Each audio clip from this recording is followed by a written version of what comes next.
So Jom Pantau is monitoring the 13th Malaysian general elections. So today we are announcing Pusat Komas' very important initiative, Jom Pantau, to monitor the upcoming 13th Malaysian general elections. The findings of the monitoring will be compiled and presented to the public, to the press, and especially to the Election Commission to take appropriate actions. The guiding principles of Jom Pantau are based on the Bersih 2.0 8 key demands for clean, fair and free elections. A clean, free and fair elections is one of the pillars of democracy. Citizens and voters must take up the responsibility to ensure that their votes and the integrity of the electoral process is protected. We are in the process of setting up a free web-based system online, web-based monitoring system, which will be managed by Komas and our collaborators of this initiative. An example of this online social media tool, which Komas and other NGOs, such as Mionet, was used to monitor the last Sarawak state elections in April 2011. This can be viewed, there's an address there, you can view how it works. The online web-based monitoring system will be set up and will be run in partnership with CSAM. CSAM, the representative will share with you how it works later. And we will help to train the volunteers, provide technical support. The website www.pru13.info will be fully operational by the end of February, 2 weeks time. And the elections offences, fraud and malpractices before, during and after polling day can be reported and submitted based on the different categories provided for in the website, and especially based on the Bersih 2.0 demands.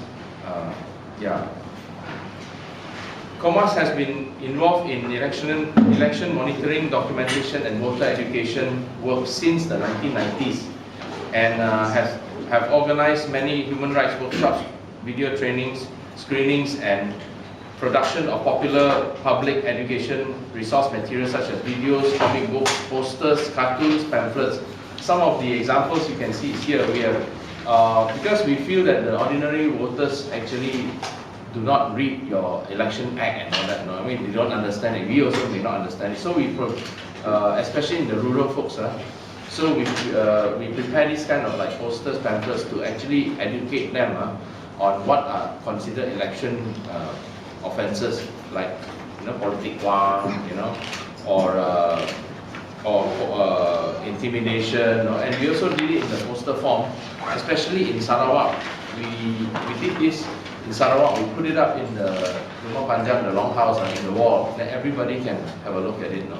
So, and also we have produced this kind of comic books with all the information for education. In fact, in the last election, 2008, we distributed about like 5,000 or 6,000 of these booklets during the campaign period. And some other things that you will see here. So this initiative is carried out in cooperation with the Malaysian Election Observers Network, Mionet, and they are not here today, but they are part of this initiative. Southeast Asia Center for E-Media, CSAM, representative is here. Sorry, your name? Sean, yes, forgot. The National Institute for Democracy, Electoral Integrity, NIEI. It's a long name, but and Ili is here with us. And Bersih 2.0, in which Komas is also a member of the steering committee. Komas will also organize training workshops for election monitoring agents and observers and provide vital information online for all Malaysian voters to understand the rules and regulations of the electoral process. We have already started carefully identify volunteers from different civil society organizations and concerned individuals from different parts of Malaysia to be trained and to be involved in Jom Pantau. Today, we are having a workshop tomorrow actually. So people like Ahmad and are you here for training? Azli. Yeah, he's here for training. Yeah. So they are here to attend the training actually. So tomorrow we'll have another 28 more people from. Are they from Penang, from anywhere? Yes. Mix, yeah, from Penang, from other states also, yeah. Okay, these selected volunteers represent different sectors in Malaysia, Peninsula and the East Malaysia, including the orang asli, urban poor, workers, teachers, women, indigenous peoples, and others. They will be assigned, especially to observe 20 targeted so-called hotspots area in Malaysia, including states like Selangor, Perak, Penang, Johor, Sabah, Sarawak. This is actually this whole monitoring system is open, of course, to all states and anybody lah. But because we are selecting some so-called hotspots to monitor, so we want to especially assign certain volunteers who are specially trained and reliable to collect info lah. Because this kind of system can also invite a lot of fraudulent reports, no? I mean, you don't know, right? Somebody calls you or 10 calls saying that, hey, you know, the PN fella is doing something, or the other side also, hey, the Pakatan Raya is doing like this, like that. So how do you check out those things, no? So if we have our groups on the ground to check it out, then at least we are more safe lah. Otherwise, then we might be printing, publishing the fraudulent reports. Somebody trying to play a fool with your system, you know. So that's why we need to involve this kind of specially assigned volunteers to cover the hotspots. Some of the hotspots, I think we will announce here later lah. I mean, I think you also know lah, in the elections what are the hotspots. Okay, good. Members of the public, independent observers, and ordinary citizens can also submit their reports through the email, Twitter, SMS, and Facebook. Where online media is not easily accessible, reports can be made via direct telephone calls, faxes, and also in person to the different monitoring points. Yeah, to be announced later lah. We will give you the special numbers and all that. So this is a chance for ordinary Malaysians, citizens, to be part of this process. Because that's why we call upon the public, members of the public, anybody, you know. It doesn't have to be somebody who is very clever, a lawyer or something like that, to volunteer themselves to be part of this whole initiative, so that we can monitor the upcoming 13th Malaysian general elections and ensure that clean, fair, and free elections, and the electoral process is protected. Our whole project is also related to how we perceive EC, okay, and also our perceived demand. At this moment, okay, the government has not seriously considered the perceived demand. There's still no action, okay, and me personally, I don't trust the electoral process. It's still fraud. Okay? Even it's well documented based on international standard. Okay, our electoral system, there's still a lot of problem. So that is why we have this project. Okay, it's an issue of trust. Okay, now I want to give a challenge back to the government. Okay, they claim they are very clean. Okay, maybe they even say they are very, very clean. So this is a time. Okay, since we're going to monitor them and compile the evidences, so it's better that you have to tell the government, hey, the citizens are now watching over you. Okay, you claim that you are clean. Okay, we will compile the evidence. Please do something. If not, then you have to be accountable and responsible for whatever outcome. Okay, coming back to this, at the same time, we know that civil society groups need to take action because the problem is serious. Okay, we need to have a legitimate government. Okay, but at the same time, civil society groups are lack of resources.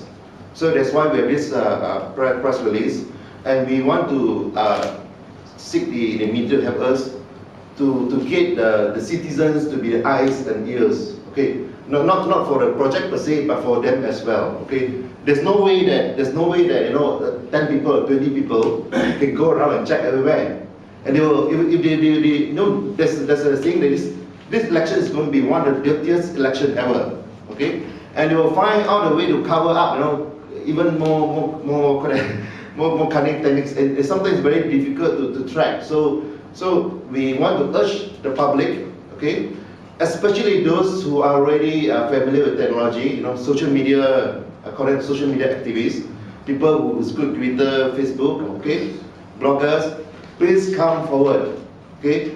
When you go for election, please keep an eye, okay. If there's one thing, okay, there's one thing you can do.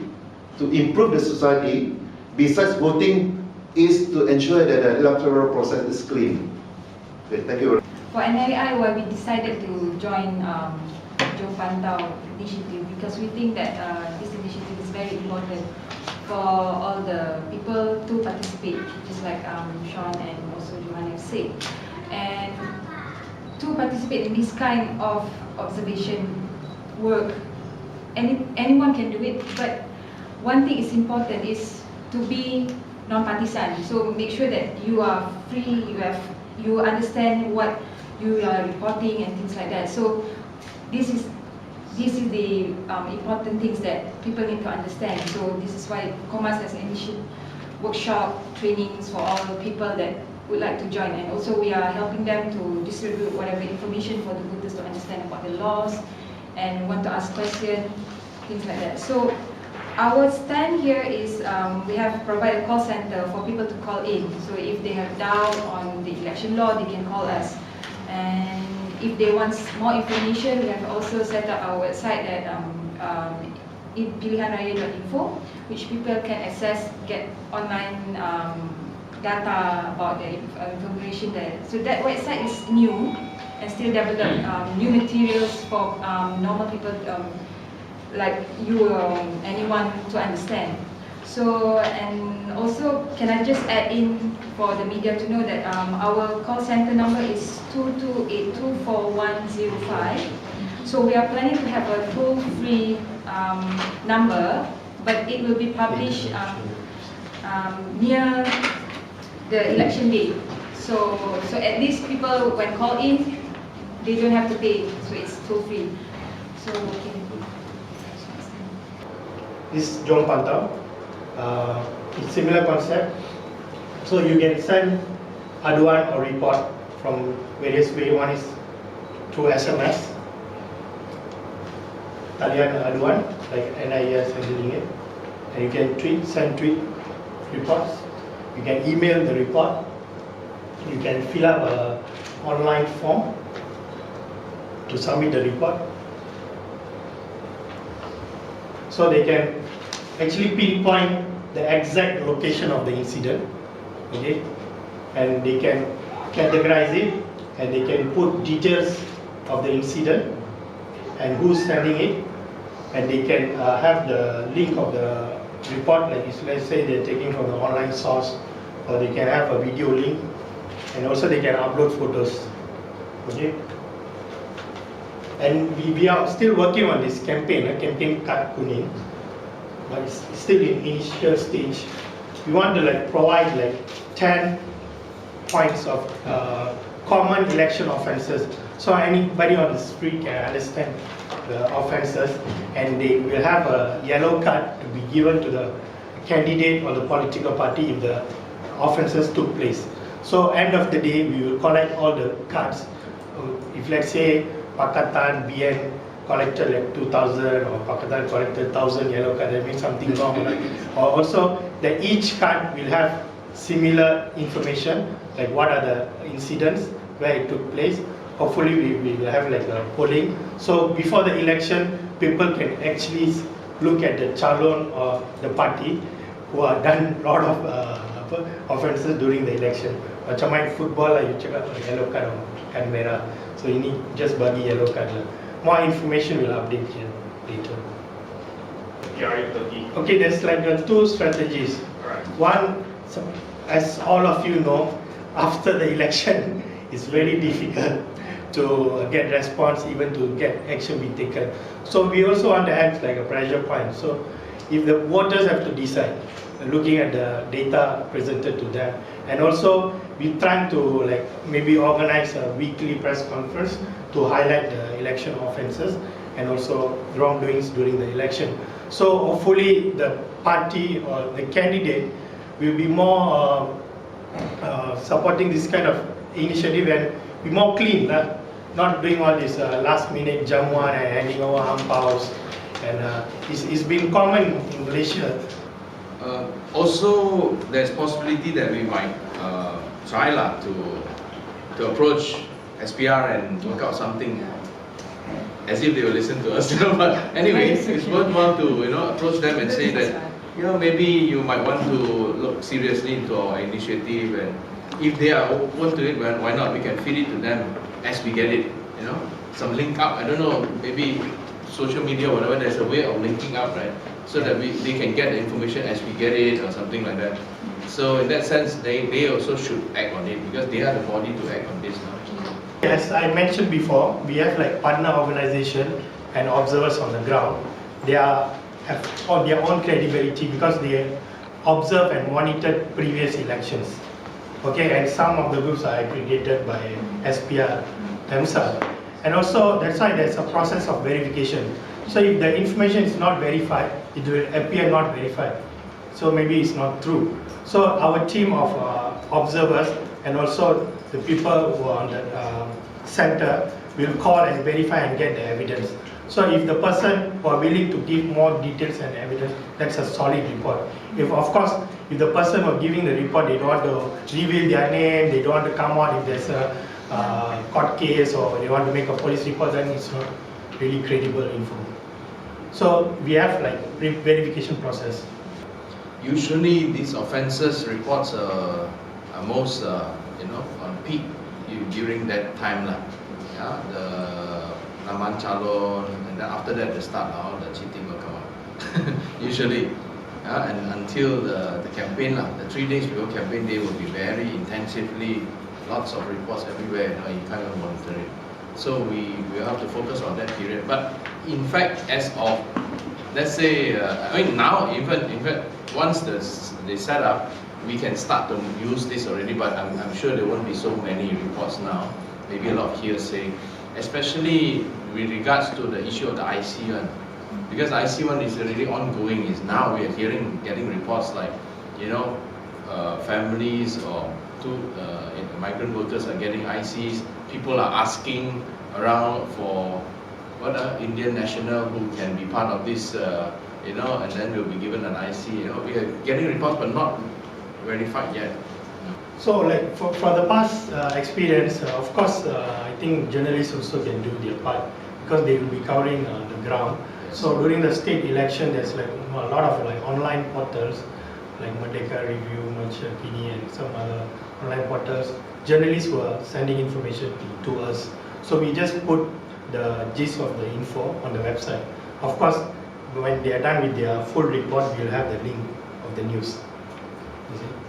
So if let's say some reports, you just get like very minimal information, we'll put it first and we put not verified, and our team will call and get more info. If we feel that we have full good evidence, then we'll make it as a verified report. Of course, all reports will be checked with a few sources. Sometimes you can check with one source. The source is also getting false information. Then, so you have to really check it out. And if you find that if somebody says this is happening, and then you check with another source and say, I don't hear about this, and there's something wrong. So you might have to be a bit more critical. That number. So we are planning to have a toll-free, so people calling in can call it for free. So because we think that if it's not toll-free, then it will be hard to get calls to this number. So now it's operational. Even here we already summarized like the main 10 things can happen. Of course, the limitation for campaigning, the freedom to campaign during the election. Now we have the system of having permit for the campaign, charamas. So most of the time, like even in Sarawak, last minute cancellation of the permit, and there's freedom of movement is not there. In some villages, they've been stopped not to enter the village to campaign. If let's say you're from certain party, you cannot enter the village. So there's a lot of restrictions, and of course. When you look at it, like even the civil servants' involvement in the whole election process, especially they'll be like working with the ruling party or like certain political party publicly with all their missionaries, like using the contohnya like Jabatan Kesihatan ke Jabatan Pendidikan punya kereta untuk transport the calon, and using majlis punya facilities for campaign period. We have like photo evidence, like in Cebu they're using like schools for campaign, using school facilities, and jabatan punya kenderaan for campaigning period. Of course, the other things are like, of course, the media. Of course, I think CIJ is working on the media monitoring. We will also include that in. So the media reports, as you can see, is not fair. Okay, only one side of news is coming out. The other side is being like demonized. Especially the clear examples you can read. They are sticking on the news report there. Okay, it seems when they analyze the reports, they're not even like 20% or maybe opposition news is coming on the paper. If there is also, it's not always a good news, or even sometimes, of course, if it's owned by certain people, then there's no news at all. And also, of course, pancing undi, beli undi. The campaigning periods and even before the polling day, one day, malam tu pukul 12. In our culture, of course, kita ada pondok panas, then they still canvass for votes, and they still have that calon punya muka dan pangkat ni, they still do it on even the polling day. And keganasan and keugutan, of course, there's a lot of both sides can happen, and also sometimes the police also can act differently during certain incidents, that kind of election violations. And on the process also, the like pengiran undi inside of the pengiran undi and undi ragu, that's for Pachabas role. Of course, there's a lot of groups working on training the polling agent and counting agent. And of course, the good election example in Miri, pengiran undi, and you want punya assistant. The last point is like, of course, the enforcement is not there during the polling day. Let's say observe orang biasa pergi cek, ini tak betul, ni kena tukar, kenapa pondok panas dekat sini terlalu dekat. So of course they are not going to listen to it. There's no pressure. If let's say you pergi tanya, kenapa you pakai kenderaan kerajaan? It's already common. It's already in their system. How to change that? If there's a good enforcement, the police say, you cannot do this, you cannot do that. Even the SPR, ketua tempat mengundi, enforce it. They have power under the election law to enforce many things. And also they can have like a special unit to even enforce the election regulations during the elections. But we don't see the unit's presence there. But now what you can see, all this civil society or like groups are doing this on behalf of the enforcement agencies and for free and fair elections. Why the burden is on us to do it when they have the full power to do it? Of course, we want immediate action be taken. If let's say if there's ada case macam ragu-ragu on the decision, of course they have to call for another by-election. There's a lot of instances election petition being filed, but there's always difficulties to prove the offense, and also our legal system, how it works, and it takes a long process. But we will encourage the public also to take their own action, like making reports to SPR and police on any offences to give more pressure. No, actually, there are groups already telling. We found out that some friends in Penang, a group of students or a group of NGO workers, they want to do some monitoring, on their own. So there are a lot of these initiatives going around. It's just that we don't know it, And so by announcing this, maybe if they know, they'll contact us and say, hey, this is a good idea. Then we can connect, then they can use this platform to, to publish their findings or to submit their findings. Otherwise, they, like say a group of 5 people, they go to SPR, I think SPR will not entertain them for sure. No? So at least with this kind of way, we are kind of like acting like a body to mengumpulkan semua orang yang buat monitoring seperti inilah, so that we can be a greater voice, greater force also to pressure the SPR and the government to take proactive measures lah. It's a kind of electoral cleaning up lah. It's protecting the integrity of the electoral process, because as we said also that one basic tenet of democracy in anywhere in the world is your vote. The most basic one. Democracy is many things, but the participation of people and so forth. But this is the most powerful and most clear symbol of people's right and people's democratic rights in this world. your vote. And if that cannot be protected, then apa lagi? So it's, in fact, I think governments should pay for this. Actually, right? It's our money actually. Sometimes very frustrating because why are we spending our time, resources, and money to do something the government is supposed to be doing, you know? And they are not doing it and not even paying for it, you know? So we are hoping that at least they will recognize the efforts. And like even some people say like, why you all buat benda ni? Apa guna? So even a lot of people question, kenapa saya perlu undi kan? The same question as why need to vote.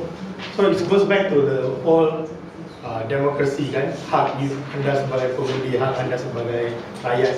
So we're thinking that of course semua inisiatif civil society ke, individu ke, rakyat biasa, dia buat kerana dia komitmen atau cintakan negara atau cintakan demokrasi and human rights. Of course, ada action ke tak ada action, it's a secondary thing, but there's an effort being like, you are committed for this process of free and fair election. Hopefully one day, not now, maybe like in 10 years or 5 years, you'll see a more democratic Malaysia, a free and fair election. Of course, you can look at our neighboring countries. If let's say Aung San Suu Kyi decided, apa ni bengang lah ni regime military, I don't want to fight for democracy. No. But you can see changes. Why suddenly they had an election all of a sudden? There's no parliament to do. So it won't happen like in 1 day or 2 days. It's a whole process. You can see like from the day since our independence, only a lot of people saw that after 2008 they were starting to, oh, Adun punya role ini ya, MP punya role ini ya. Oh, ada councillor. Siapa tu councillor? Even before that, saya pun tak tahu apa tu councillor. Dia punya role apa. So, mungkin mereka tak fikir ini perlu. Now, they started talking about it. So, of course, it's a long journey. But I think kalau kita pentingkan kita punya feeling, apa pun tak boleh buat lah.